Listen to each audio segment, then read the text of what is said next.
Olá, meu amigo e amiga.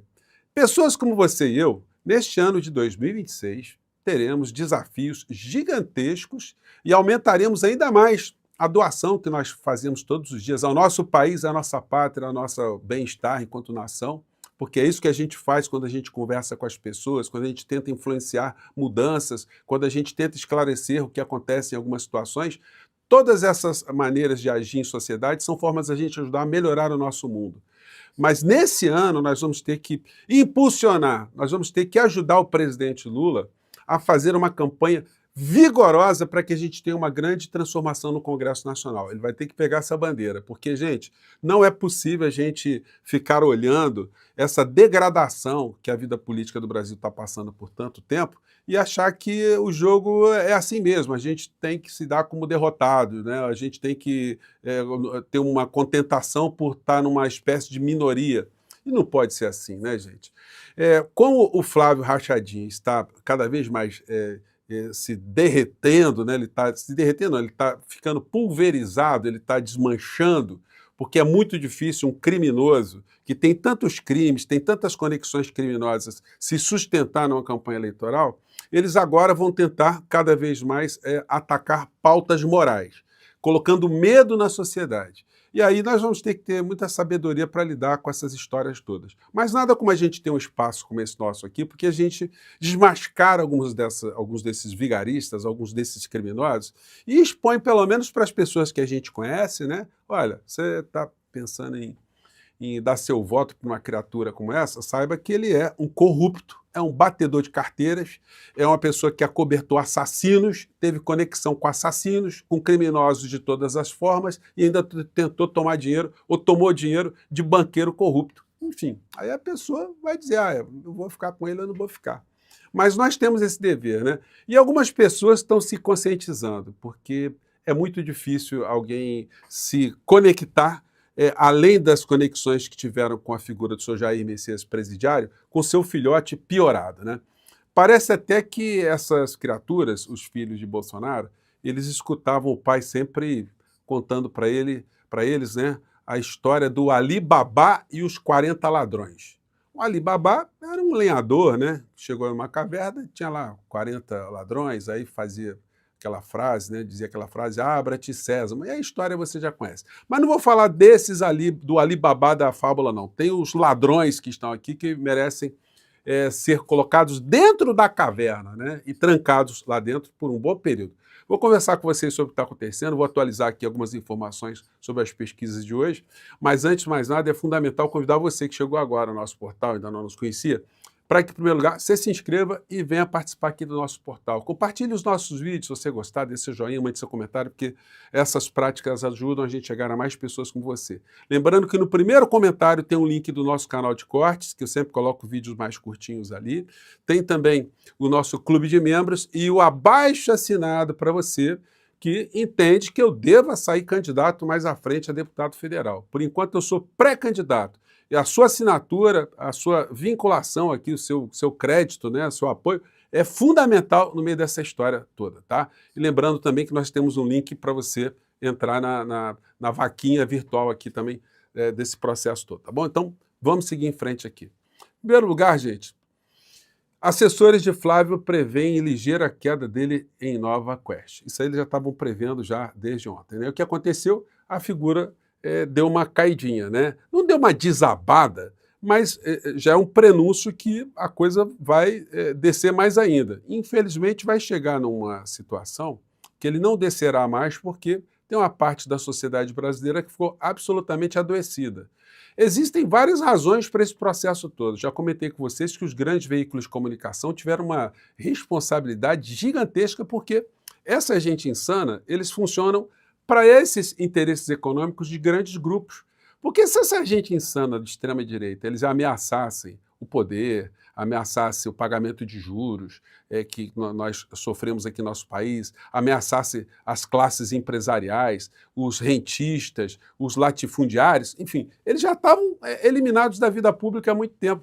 Mas eles são funcionais para todos esses segmentos. Eles estressam a sociedade. E estressando a sociedade, a gente não consegue avançar com o nosso país como outras nações fizeram. A gente fica aqui preocupado em cuidar desses babás todos, né? Não é os babás não, né? Os ladrões do Alibaba, né?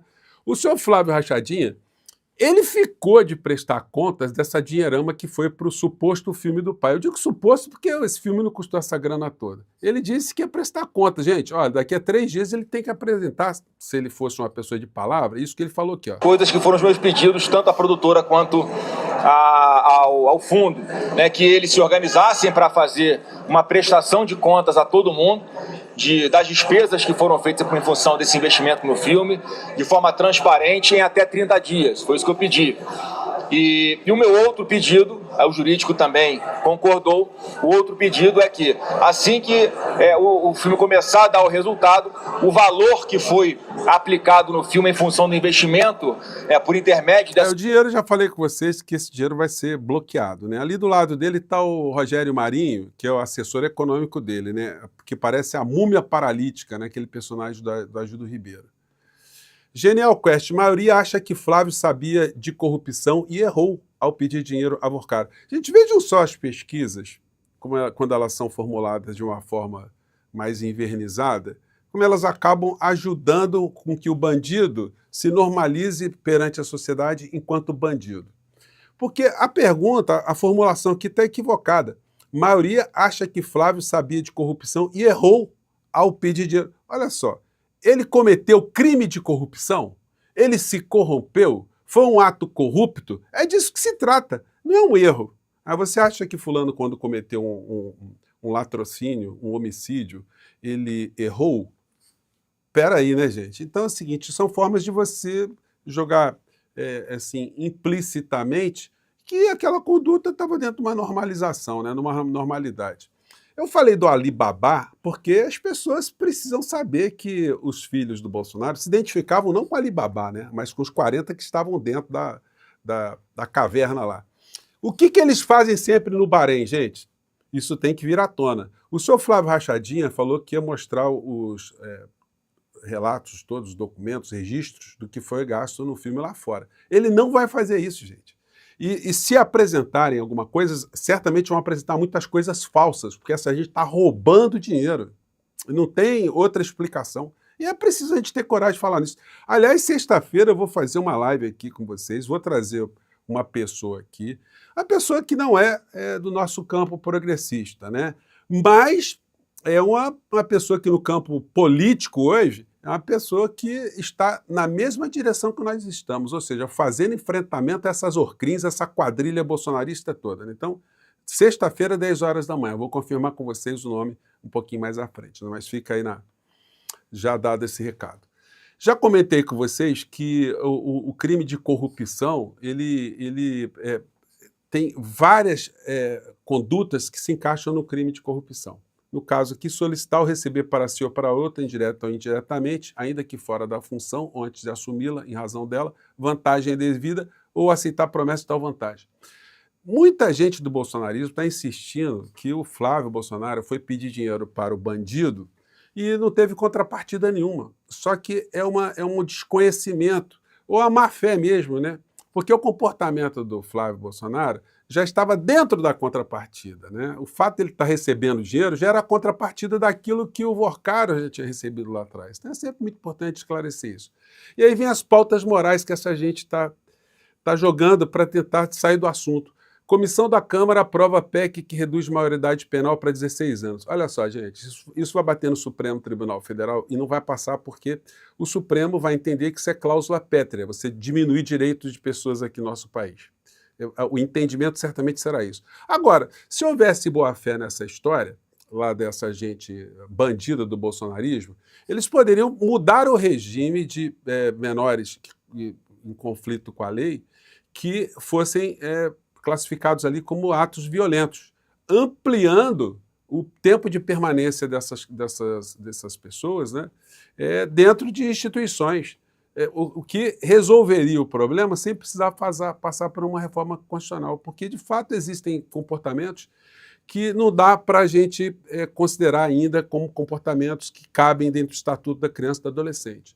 Mas como é que você discute coisas dentro de uma racionalidade com um conjunto de pessoas irracionais que querem tirar proveito da violência, dos dramas, dos problemas sociais, né? Aí complica. A senhora Damares veio com essa aqui também, ó.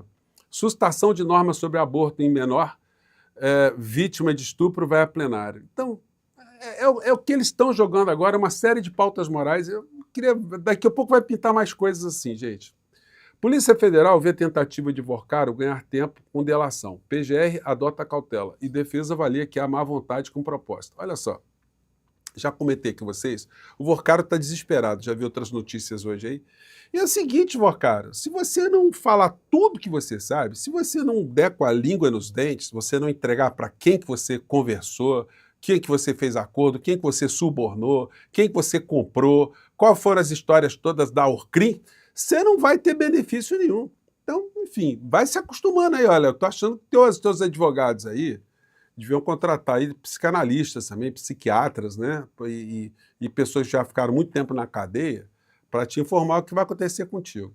Olha, tá repercutindo muito essa história aqui também, né? Então a gente escreveu aqui pro portal, essa coisa coincidente dos números aqui dos depósitos, né? $1.666.666, né? Que coisa incrível, engraçado, porque a quantia não é nem quantia fechada. Em dólares, no final, dá $10.666.000, 668, né? E deu quebradinha, aí não ficou o 6 no final. Mas que coisa sinistra, né? Quest, Lula lidera com 42% no segundo turno e abre vantagem sobre Flávio Bolsonaro, que tem 38%. Está todo mundo analisando pesquisa hoje, pesquisa para cima, pesquisa para baixo. Pesquisa Quest acende sinal amarelo na campanha de Flávio Bolsonaro, enfim.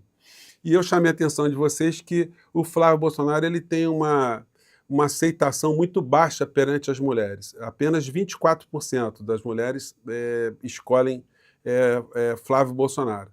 Essa é uma pista muito grande para que na campanha do presidente Lula a questão envolvendo a mulher seja muito enfatizada. O Lula fez uma campanha muito grande aí contra o feminicídio, enfim, a violência contra a mulher, e parece que o público feminino está se identificando mais com a candidatura de Lula. Parece não, né? A pesquisa está mostrando isso aqui para a gente.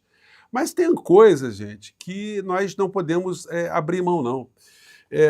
Esse negócio de achar que metade da sociedade é bolsonarista, a gente não pode achar esse tipo de coisa, não. Existem muitas pessoas que, se você demonstrar, se aparecer uma mudança na realidade concreta dela, da família dela, uma mudança social, se isso for bem divulgado, você mexe com esse setor da sociedade que está meio desconectado de direita, esquerda, enfim, essas pessoas acabam, enfim, com bom senso, né? Pessoas que a gente conversa, as pessoas, você tem razão, realmente, isso mudou mesmo, mudou para o melhor, minha vida melhorou, o Brasil mudou, enfim. Então, é por isso que eu faço uma batalha permanente aqui com vocês, para que a gente consiga influenciar no governo, para que a gente tenha uma comunicação que seja uma comunicação mais politizadora, uma comunicação que ajude a gente a enfrentar esses lacaios todos, né? Outra proposta que eles estão inventando aí, na questão, aí já não é nem moral, é o ataque ao fim da jornada 6x1, capitaneado aqui pelo senhor Rogério Marinho, braço econômico aqui do Flávio Rachadinha. Então, essa é uma pauta que a gente tem que abraçar para neutralizar essas pautas lacaias todas, né? Bom, gente, prestando continhas aqui para vocês, nem prestando contas, né? Agradecendo. Gente, olha só, nós estamos subindo nesse ranking nacional de pessoas que estão engajadas na nossa pré-campanha. Eu já estou aqui em 13ª colocação. Mais cedo eu estava atrás do Thiago dos Reis, que eu estou convidando para a gente fazer uma live para discutir política e de rede social também. E, como eu disse para vocês, tão importante quanto a doação é você doar alguma coisa, você está presente, você, enfim, você pode doar quanto você quiser, mas quando você faz isso, você fica mais compromissado aqui com essa nossa caminhada e eu fico com mais contato com você, tá legal? Olha, e se não puder também, tá tudo jóia, importante é ter o seu apoio, importante é você estar engajado aqui, estar conectado com o nosso portal, tá legal? Eu fico por aqui, gente, um grande abraço, o link fica aí no primeiro comentário e vamos seguir em frente, tá? Tchau!